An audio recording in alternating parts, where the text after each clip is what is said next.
اعوذ باللہ من الشیطان الرجیم بسم اللہ الرحمن الرحیم الحمد للہ رب العالمین باعث الانبیاء والمرسلین بارع الخلائق اجمعین ثم الصلاة والسلام علی سید المرسلین خاتم النبیین محمد وآلہ الطیبین الطاہرین اللہم صلی علی محمد وعجل فرجہم۔ ہماری بحث اور گفتگو کل چل رہی تھی اور گزشتہ درس میں ہم نے پڑھا ہے احادیث کے بارے میں کہ بعض لوگوں کا مثلا یہ کہنا یا اعتراض کہ مذہب شیعہ میں احادیث نبویہ الشریفہ کا بحران ہے، یعنی بحران میں بہت کم ہے، وہاں پر جو ہے کیا ہے یعنی بہت کم احادیث پائی جاتی ہیں، اور ان کے یہاں جو حدیث ہیں وہ سب ان کے ائمہ سے ہیں اور نبی کی حدیث نہیں ہے، کم ہے، قحط ہے ان کے یہاں احادیث نبویہ کا۔ تو کل ہم نے اس کا مفصل اس بارے میں گفتگو کی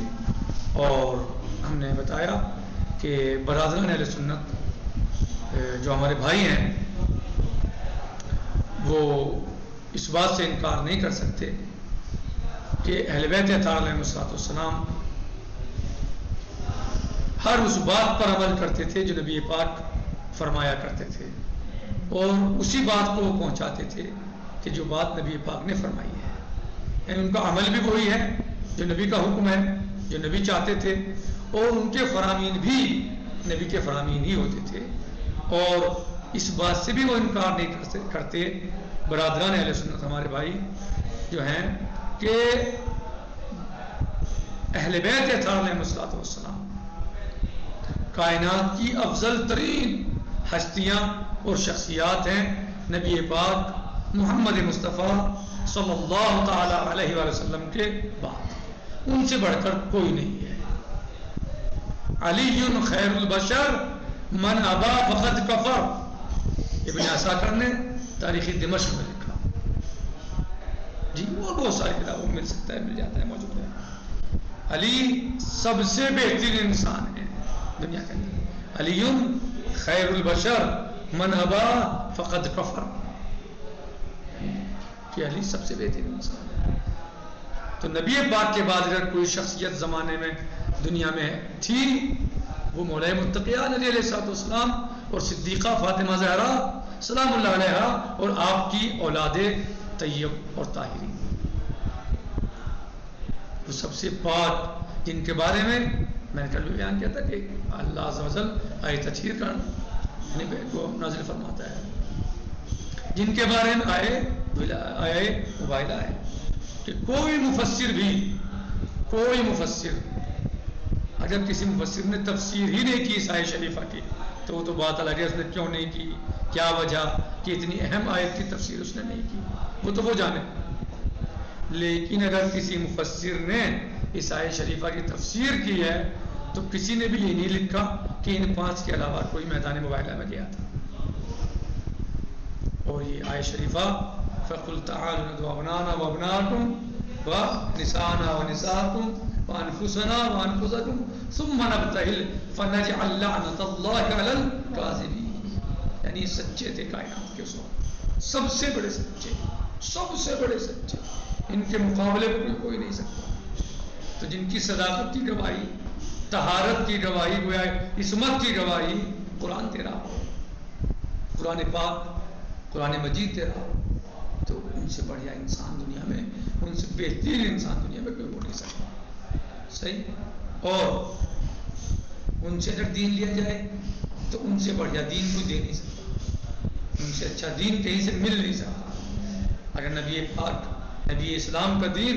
ان کے ہاتھ سے لیا جائے، ان کے ذریعے سے لیا جائے تو ان سے بہترین دین کہیں ہو نہیں سکتا۔ تو یہ بات لائق فخر ہے، لائق فخر و مباحت ہے کہ ہمارے پاس جو مذہب ہے، جو دین ہے، وہ دین اہل بیت کے ذریعے آیا ہے نبی پاک کا۔ نبی پاک جو دین لے کے آئے تھے ہم تک وہ اہل بیت علیہ السلام کے ذریعے پہنچا ہے۔ تو نبی علیہ السلام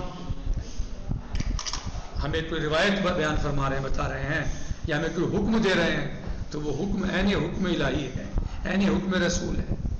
وہ اللہ کا حکم ہے، رسول اسلام صلی اللہ علیہ وآلہ وسلم کا حکم ہے، اللہ کی مرضی یہی ہے، اللہ یہی چاہتا ہے ہم سے۔ کیوں؟ کیونکہ بسم اللہ الرحمن الرحیم، اطیعوا اللہ واطیعوا الرسول واولی الامر منکم،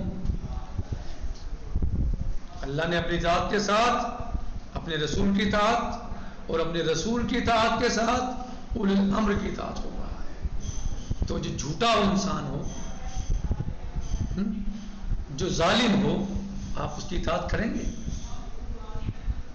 روایات کو چھوڑ دیجئے، کیا آپ کی عقل اس بات کو قبول کرتی ہے کہ کوئی جھوٹا انسان کہے میں ولی امر ہوں، میں اولی الامر ہوں، گنہگار انسان، کیا آپ اس کی اطاعت کریں گے؟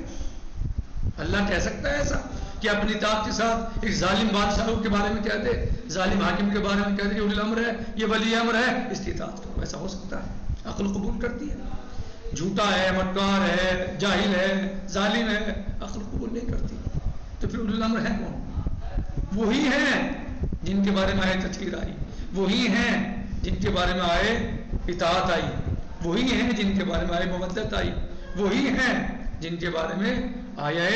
مباہلہ نازل ہوئی، اور بہت ساری متعدد روایات اور حدیث۔ وہی اولی الامر ہے، وہی ولی امر ہے، وہی امت مسلمہ کے سرپرست اور ذمہ دار ہے بعد نبی صلی اللہ علیہ وآلہ وسلم۔ یہ اور بات ہے کہ لوگ ان کو مانیں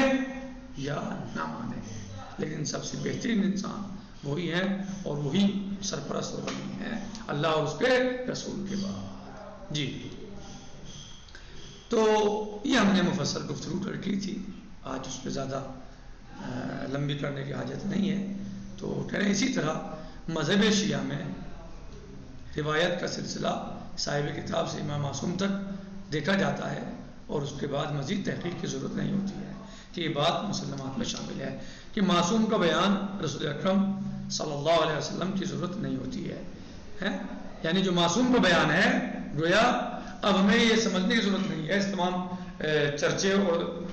تبصرے اور تفسیر کے بعد کہ ہم یہ جاننے کی کوشش کریں کہ یہ رسول اسلام کا بیان ہے یا نہیں ہے، کیونکہ وہ وہی بیان کرتے ہیں جو رسول اسلام کا بیان ہوتا ہے، وہ وہی کہتے ہیں جو اللہ چاہتا ہے، وہ وہی بتاتے ہیں جو رسول اسلام چاہتے ہیں۔ تو اگر ہمارا سلسلہ سند روایات میں اہل بیت تک پہنچ جائے تو کافی ہے، گویا وہ رسول تک ہی پہنچ گیا صلی اللہ علیہ وسلم، گویا وہ رسول اعظم تک ہی پہنچ گیا، مزید تحقیق کی ضرورت نہیں ہوتی ہے کہ بات مسلمات میں شامل ہے کہ معصوم کا بیان رسول اکرم صلی اللہ علیہ وسلم کا بیان ہے، اور ان دونوں کے درمیان کا سلسلہ معصوم ہے۔ یعنی معصوم کون ہے؟ ائمہ اہل بیت علیہ السلام، صدیقہ فاطمہ سلام اللہ علیہا، وعلی ابیہا وبعلہا وبنیہا والسر المستودع فیہا، یعنی یہ سلسلہ یعنی وہ بیان کر رہے ہیں تو گویا نبی کا قول ہے، یہ نبی سے ہی سن کے انہیں، اور نبی نے جو بتایا ہے وہی وہ بیان کریں گے۔ اور دونوں کے پاس،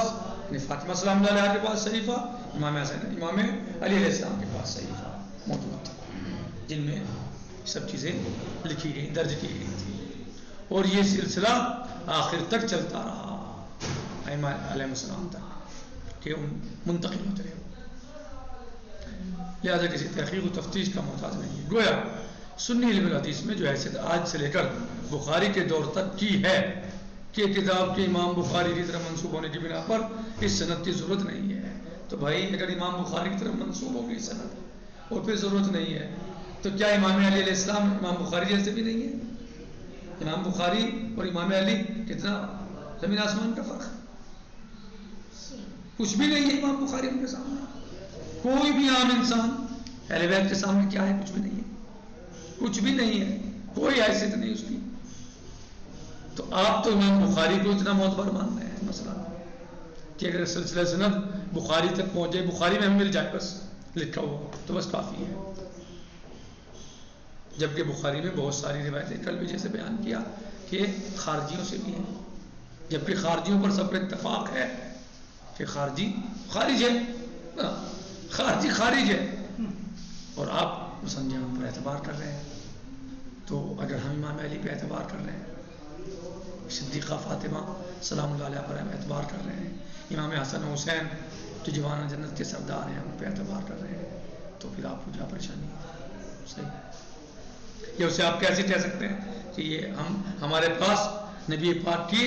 روایت اور احادیث کا قحط ہے؟ جی وہی حیثیت شیعہ الحدیث میں امام معصوم علیہ السلام سے پیغمبر اسلام صلی اللہ علیہ وسلم تک کے سلسلے کی ہے کہ اس کے تذکرے کی کوئی ضرورت نہیں ہے۔ یہ سلسلہ عقائد کے ذیل میں بار بار بیان ہو چکا ہے اور اس کی ہر کڑی معصوم ہے، لہذا اس کے بارے میں تحقیق کی بھی کوئی ضرورت نہیں ہے۔ امام رضا علیہ السلام نے بوقت ضرورت نیشاپور میں اس حقیقت کا اعلان بھی کر دیا تھا کہ ہمارا ایک مخصوص سلسلہ حدیث ہے جو معصومین علیہ السلام کے ذریعے رسول اعظم محمد مصطفیٰ صلی اللہ تعالی علیہ وآلہ وسلم تک اور رسول اکرم صلی اللہ علیہ وسلم کے ذریعے پروردگار تک پہنچتا ہے، جس سے سارا عالم اسلام محروم ہے۔ یہ سلسلہ تو کسی کے پاس ہے ہی نہیں، یہ سلسلہ صرف مذہب اہل بیت علیہ السلام کے پاس ہے کہ ہم نے اہل بیت علیہ السلام سے روایت لی اور انہوں نے نبی پاک مثلا ہر چھوٹے نے یعنی بیٹے نے والد سے لی، والد نے اپنے والد سے لی، انہوں نے اپنے والد سے لی، اس طریقے سے جو ہے وہ روایتیں یہاں تک کہ نبی پاک صلی اللہ علیہ وسلم اور نبی پاک نے مثلا جو سلسلہ پورا لوح سے اور قلم سے اور جبریل سے اور پھر اللہ تعالیٰ سے مثلا اس طریقے سے جو ہے وہ گویا ائمہ اہل بیت علیہ السلام کا کلام اللہ کا کلام ہے۔ جی عالم اسلام جس سے سارا عالم اسلام محروم ہے اور جس کی ہر کڑی درجہ عصمت پر فائز ہے اس سلسلے کی، لہذا ہمارا ہر بیان رسول اکرم صلی اللہ علیہ وسلم کا بیان ہے اور ہمارے کسی بیان کے بارے میں کسی تحقیق کی ضرورت نہیں ہے۔ الحمدللہ تھوڑا سا رہ گیا، گویا کتب شیعہ کی تمام حدیثیں رسول اکرم صلی اللہ علیہ وسلم کی ہیں اور ان کا سلسلہ صاحب کتاب سے امام معصوم علیہ السلام تک غیر معصوم ہو سکتا ہے، یعنی ان کا سلسلہ صاحب کتاب سے امام معصوم تک غیر معصوم ہو سکتا ہے، جدا بھی بیچ میں ہے، لیکن معصوم سے رسول اسلام تک قطعاً معصوم ہے، حتماً معصوم ہے، اور یہی امتیاز مذہب اہل بیت علیہ السلام کا ہے کہ اس میں رسول اکرم صلی اللہ علیہ وسلم کے حدیث کا ایک معصوم سلسلہ بھی محفوظ ہے، جبکہ دیگر اسلامی مذاہب سے یقیناً محکم اور مستحکم ہے، جس میں کسی بحث کی کوئی گنجائش نہیں ہے، اور نہ روایات کافی اور تہذیب و استفسار اور فقی کو صرف قبائل معصومین کا نام دیا جا سکتا ہے۔ ادھر حقیقت ارشادات رسول اکرم صلی اللہ علیہ وآلہ وسلم ہیں جو معصوم ذرائع سے پیروان مسلک اہل بیت علیہ السلام تک پہنچے ہیں، اور یہی ان کے لیے باعث امتیاز و افتخار ہے۔ والسلام علی من اتبع الہدی والحمد للہ رب العالمین۔ السلام علیکم ورحمۃ اللہ وبرکاتہ، فی امان اللہ، خدا حافظ۔